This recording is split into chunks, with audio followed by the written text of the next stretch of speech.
¿Cuáles son las funciones de la universidad? Me interrumpen y me preguntan, porque ahora es donde tienen que preguntar. Dale, Valentina. Sí, profe, le quería decir que si puedo grabar. Nunca lo intenté, voy a hacer el intento porque nunca lo hice, pero Bueno. si puedo grabar. No sé, Virginia, si vos como coanfitriona podés nombrar coanfitriona a alguien. A ver, Si dame no, un segundito. si no ya A ver. Valentina Vargas.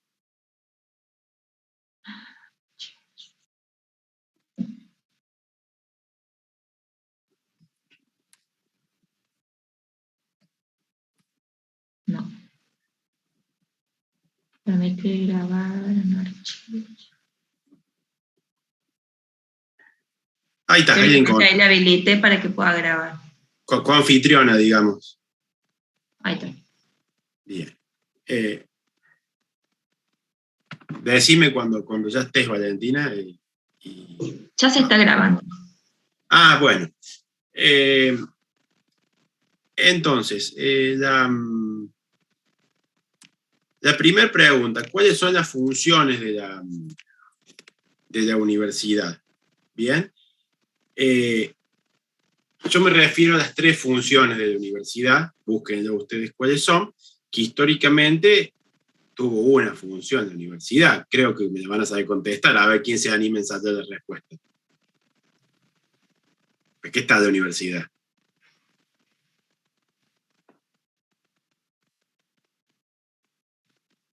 Sí, yo diría que educar, sí, pero como algo genérico es más por ahí del primario y del secundario, digamos. Más a grandes rasgos cumple como un rol social también. Bueno, ahí va. Son 3 funciones. Por ahí ustedes pueden encontrar alguna bibliografía que diga que tiene 5 funciones. Bien.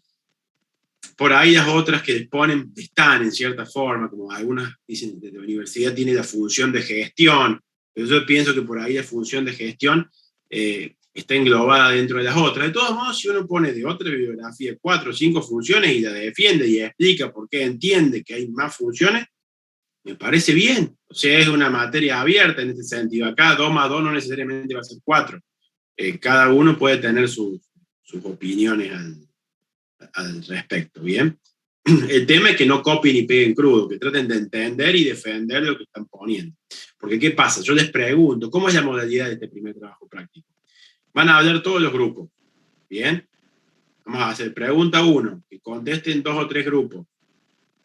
Hablan, debaten, y después al final le damos un cierre a esa pregunta, y ahí tengan cuidado porque a partir de ahí ya no volvemos más hasta el parcial sobre ese tema.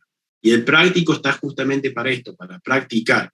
Después el parcial ya es por los puntos, no amistosos, digamos, ¿no? Bueno, pregunta 2, que habla de Universidad Nacional de Córdoba. Yo generalmente, como es una pregunta bastante larga, porque eso es una pregunta, pero es engañoso, porque hay un montón de preguntas dentro de esa pregunta, trato de dividirla en 2 partes. Una parte más estática, que sería la parte histórica, y la parte más dinámica, que es cómo funciona hoy una universidad. ¿Cuándo se fundó? ¿De quiénes dependió y de quién depende en la actualidad? Creo que no resiste mucho análisis esa pregunta, pero sí generalmente muchos se equivocan en la última parte, de quién depende en la actualidad. Fíjense bien esa parte, ¿de quién depende hoy la universidad? A ver si alguno se anima a contestar acá en el chat o a decir. Bueno. Y la segunda parte de esta pregunta es cómo se estructura y cuáles son y quiénes son sus autoridades. Bien la primera parte, mal la segunda, es parecida a la palabra, Mateo. Autarquía es otra cosa, pero bueno, ya búsquenlo. Esta segunda parte de la pregunta, todas las universidades públicas más o menos funcionan con el mismo esquema en el país. Algún alumno me dice, profe, yo soy de Mendoza y ¿puedo explicar esta parte, cómo se estructura la Universidad Nacional de Cuyo? Adelante. Profe, yo soy santiagueño y quiero explicar cómo funciona la UNCE.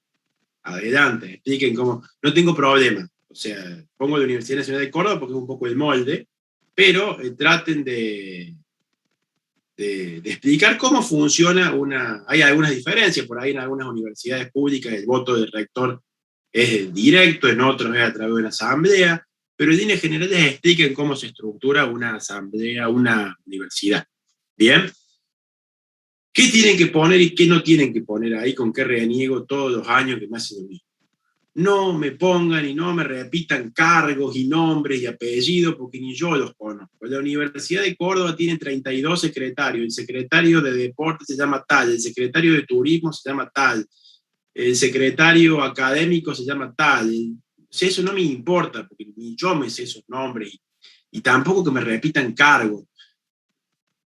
Si no quiero que en pocos renglones, bueno, tampoco lo pueden hacer esta respuesta en 3 renglones, pero que me expliquen cómo se estructura una universidad, o sea, qué órgano de gobierno tiene. Tiene una asamblea, que es el órgano máximo, que hace esto, esto y esto. Tiene un consejo superior que hace esto, esto y esto, y está el rector que hace esto. Punto. A su vez, una universidad se divide en facultades. Y las facultades tienen estos 2 órganos de gobierno. Y sí, cada órgano en 2 renglones, que me expliquen qué hace, y tienen el decano que hace esto. Bien, y algunas facultades se dividen en escuelas. Punto. Pero no copien y peguen apellidos, cargos. El rectorado tiene 34 oficinas, tiene una oficina no sé, de acción social. No me interesa eso. O sea, quiero que me expliquen qué órganos tiene la universidad y en 2 palabras qué hace cada uno. Bien. Bueno. Bolilla, pregunta 3. La reforma universitaria de 1918. Causas y consecuencias. ¿En qué quiero que hagan foco y en qué no? Justamente quiero que vean esto. Causas y consecuencias. Es decir, causas, qué pasaba en el mundo y qué pasaba en el país que llevaron a un grupo de estudiantes a reclamar una serie de cambios. ¿Bien? En el país, en la década del 10, pasaba esto, esto y esto. En el mundo, algunos se pueden animar a dar respuesta. ¿Cuál fue el hecho mundial más importante en esa década? El acontecimiento más importante. Bueno, en el mundo... La Primera Guerra Mundial. La Primera Guerra es una de las causas, que se llamaba en esa época Gran Guerra. Cuando hubo Segunda Guerra Mundial se le puso el nombre de Primera a esa guerra. Bueno, entonces hubo una serie de cambios que hubo en el mundo que llevaron a los alumnos a pedir a la universidad, que estaba muy atrasada, que se ayornara, que se pusiera al día en algunas cosas. Y consecuencias, son unas 10 consecuencias más o menos que tiene de reforma, que hace que la universidad sea como es hoy. Bien, algunos ya pusieron 3 o 4 de las consecuencias ahí del chat, entonces pongan eso. No tiene sentido, no está mal si lo ponen, pero no tiene sentido que me pongan tanto los acontecimientos de esos días. Bien, que los alumnos liderados por Deodoro Roca, que pueden citarlo, Deodoro Roca fue un poco, era un estudiante que hacía poquito se había recibido de abogado, y fue que lideró un poco la gesta, pero no tiene tanto sentido, por eso la avenida del Parque Sarmiento, esa de los Chori del Dante, se llama Deodoro Roca, ¿bien? Por esta persona. Pero no hagan tanto foco en eso, no me interesa. Y tomaron el internado de la Facultad de Medicina y se cambió el rector y se volvió a votar el rector. Lo pueden mencionar al manifiesto liminar. Porque en cierta forma el manifiesto liminar es un poco las consecuencias de la reforma, porque es lo que ellos piden, es como un petitorio ese manifiesto liminar. Pero no lo copien y peguen crudo, o sea, traten de hacer foco en eso. En causas, a nivel internacional, estas 2 o 3 causas. A nivel nacional, estas 2 o 3 causas. Y consecuencia, a partir de ahí pasó esto. ¿Bien? Yo a veces en el práctico los dejo que hablen. A ver, hable el grupo de Mateo. Y empiezan a hablar y hablan. Yo me doy cuenta que están leyendo algo que han copiado y pegado. Le digo, bueno, Mateo, para. Hasta ahora explícame qué entendiste. Y queda Sí, sin entender. O sea, la idea es que trabajen en conjunto y que entiendan lo que están diciendo. ¿Bien? Bueno, y la última pregunta, ya para ir cerrando, UTN. ¿Bien? ¿Cuándo y en qué contexto histórico se crea? Algo de eso está en el apunte. Y eso lo pregunto y generalmente no me lo saben decir en los exámenes. Y no, para mí no es tan difícil en qué contexto se crea. Responde a una necesidad histórica de algo que pasaba en el mundo y que repercutió eso que pasaba en el mundo en el país. Ya creo que alguno lo contestó casi cuando dijo la década de 10 lo más importante fue tal cosa. Bueno, en la década de 40, que es cuando se crea la UON, que es la antecesora de la UTN, ¿cuál fue el hecho más importante que hubo en el mundo en esa década?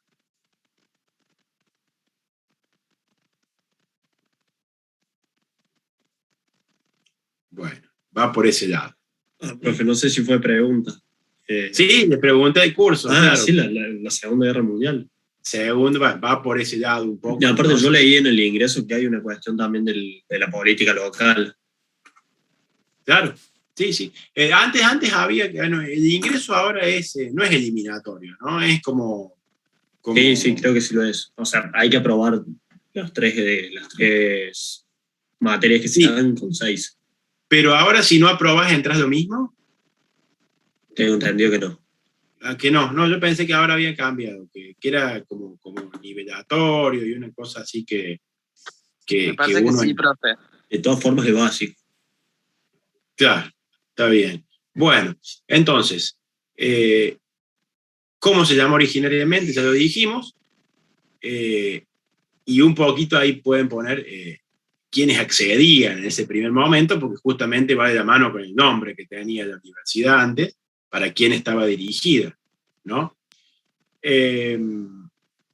Bueno, ¿cuáles son las características que la definen o que la distinguen del resto de las universidades? Hay dos cosas que hacen distinto a la universidad tecnológica del resto de las universidades. Bueno, busquen, creo que ya lo saben, pero busquen y contesten eso.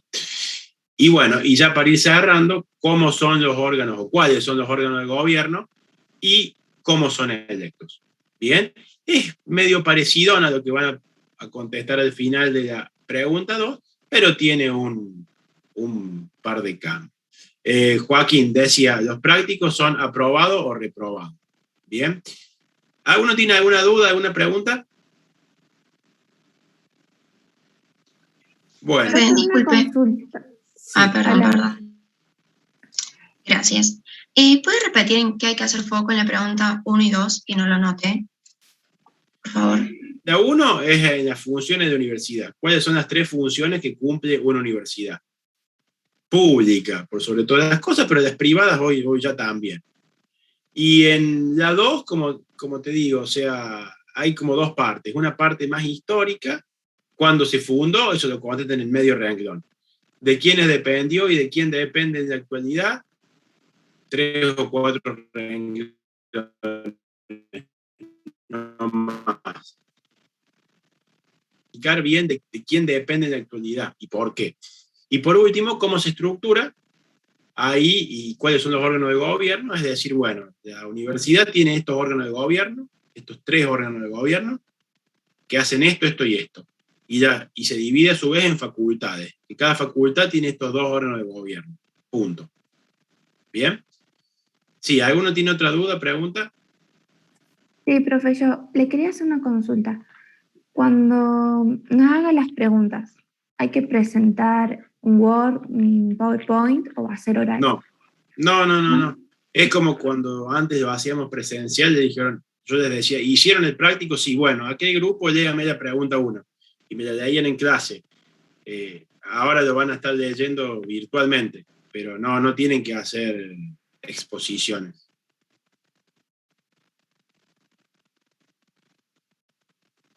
Bueno, ¿alguna otra cosa? Entonces, clase que viene, mañana, vamos a empezar con la bolilla 2. Bien, así, porque no quiero ya, en las materias anuales me es más fácil, porque le digo, bueno, la semana que viene seguimos, pero no les puedo hacer este práctico para mañana. Con lo cual, vamos a arrancar con la unidad 2 y ya vamos a volver sobre la 1 cuando ustedes hagan el práctico. Chicos, que tengan un lindo día. Nos vemos mañana. Mañana, profe.